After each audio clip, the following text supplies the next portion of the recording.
stage, their first international, and then crushed them. And you know what? I think that's beautiful. Something that was going crazy this offseason that I think surprised a lot of people with just how popular it was the Asia Pacific qualifier for Red Bull Homeground. We talked about the NA qualifier of this one earlier on, but the Asian one just went down and had some really heavy hitters. You had, 5 VCT teams playing in this one, and it was the first look at a lot of them. And Team Blue went hard. Yeah, Team Blue, the big one we're looking at. And I think the question coming out of this, as T1 was the team to take down the finals over Zeta Division, what teams are we more excited by? What teams are we less excited by after getting to see this little sneak peek? Can I, not even a team, but like just region. I'm excited for Japan. DMF and Zeta both had their moments throughout this run, and sorry, DFM. I was gonna slide. I did a certain fucking thing when I was streaming. DMF is Dark Moon Fair, and I've been playing so much World of Warcraft that I'm just WoW pilled. So I keep saying Dark Moon Fair instead of Detonation Focus Me. DFM and Zeta. I am excited for both of these teams. I think that the upgrades on both look fantastic. I think that the mainstays on both teams look very, very good. Depp, Sugar Zero, May, etc. Like they all continued really strong performances individually in this tournament, but the additions to the rosters were pretty much the shining light, I think, for both squads throughout this weekend. Yeah, I feel like when I looked at it, every team pretty much got an upgrade from last year. So I think that's also seems to be the trend of this year, but bar like maybe 5 teams, I would say overall. Call them out, Sliggy. There'll be an episode where we do that, I imagine. So I think Pacific wise, I'm pretty excited. Zeta at least looking a little bit better as well. Like they have some good players, man. That Shota guy is really, really good. He impressed me a lot. It's like the first time I've like properly watched him. He was fragging out heavy, and the IGL was impressing me as well. I'm a little bit worried about, is it XDLL? Oh, A little bit worried about his decision making in certain situations. He likes to absolutely send it when he needs to stay alive. So that's like my one worry really early off the bat. But in terms of Zeta, yeah, pretty excited. And it looks like DMF, if we're calling them that, DFM. It looks like they got a bit of a just firepower increase as well. So it should be a fun year. And then I guess we can start talking about T1 as well, because T1 looked really good until they used the Vice, and then it didn't look good. But if you take away the Vice, like they actually look relatively scary. This is I mean, but I feel like that was still only just one map where the Vice didn't look great. Like Lotus. It was that Lotus, that first one they played. Sure. And then the Bind, the first one they played was a little bit rough versus Crest. Yeah. But then when they ran it in the final, I mean, Meteor was frying on Bind. So I think it definitely has legs. I think that Lotus comp is just like hard troll. I'm not gonna lie. Well, Lotus isn't in anymore, so. But it's not in the pool. Yeah, I do think the bind comp has legs. I fully think that Lotus was basically fan service.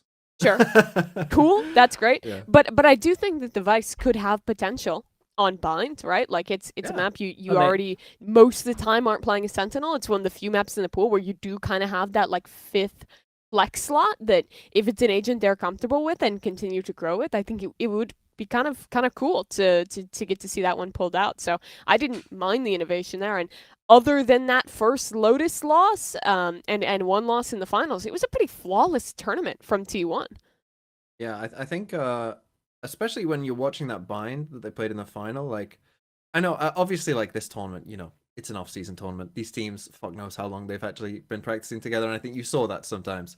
You know, there was moments. I think of one on that bind map where Zeta, the Neon sprints in, Deb sprints in, he gets deadlocked, grav netted by his own team. He's just sitting there, uses the stun, dies from the side. It much. Yeah, there was clearly some problems, but I did think like on that map, you did see like, hey, against this Neon, you know, Depp was getting separated from the team all the time. You know, like he's got 7 first deaths. You know, Mita's 7-0 in first kills as well. Like, you know, he was just going in, getting walled off, dying. the rest of Zeta are just scrambling, figuring out what to do. So like, I do think there's definitely legs for it. I think. So yeah, it should be a pretty hype event. T1 looked pretty sick. And beyond just the teams we saw, I think we also saw an insane amount of viewership, peaking almost 200K concurrents for an off-season event, especially in Asia, in Japan. I think that this bodes pretty well for as we've seen before, just how strong the Japanese fan base is for this game. Oh yeah, dude! Shout out to I think- Laz, right? He had most of the numbers Yeah. here. I think. I was going to say he was a quarter of that alone. He had like 50,000 concurrents on his own stream. And I think that the last year's Red Bull was already a testament to how big it was, because I think that like for them to bring it back to the same venue in Japan, like running esports events in Japan is not necessarily easy, nor is it cheap compared to a lot of other options that you have, including Korea. And I think for Casual people to Korea just- shell there. No. But what I'm saying is like it is a little bit more expensive than Korea, which has kind of been like the hub. And for Red Bull to say like we want to go back to Tokyo in the same venue, which is a sumo wrestling arena that has been around for Which a is so very long sick, by the time. way.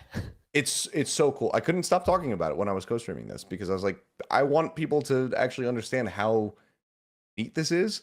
But yeah, like for them to just say like, fuck it, let's run it back again next year, I think speaks to just how well last year's event went and how they see just the market in Japan to be. And I think that there's just kind of no end in sight for that. So the Japanese fans are hungry.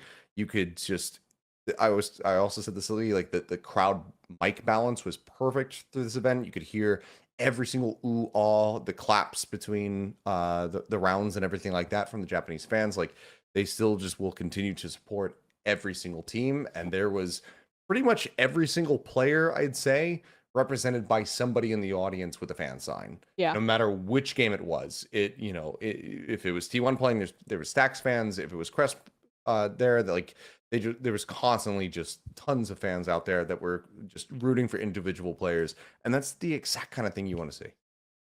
And by the way, this is also coming in the same year where Ascension Pacific was planned to be in Tokyo, and they had to, for whatever reason, had to move it to I forget where they ended, but it was no longer in Indonesia, it was Japan. Jakarta. Yeah, in Jakarta, Indonesia. So getting an event in Japan and getting to kind of showcase just how damn good those fans are again is pretty sick. Kind of crushed the NA qualifier too in terms of viewership.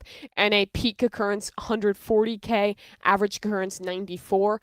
This APAC qualifier average 140, peak almost 200,000. So pretty big ups to Asian Valorant there and to Japan specifically for pulling that one off.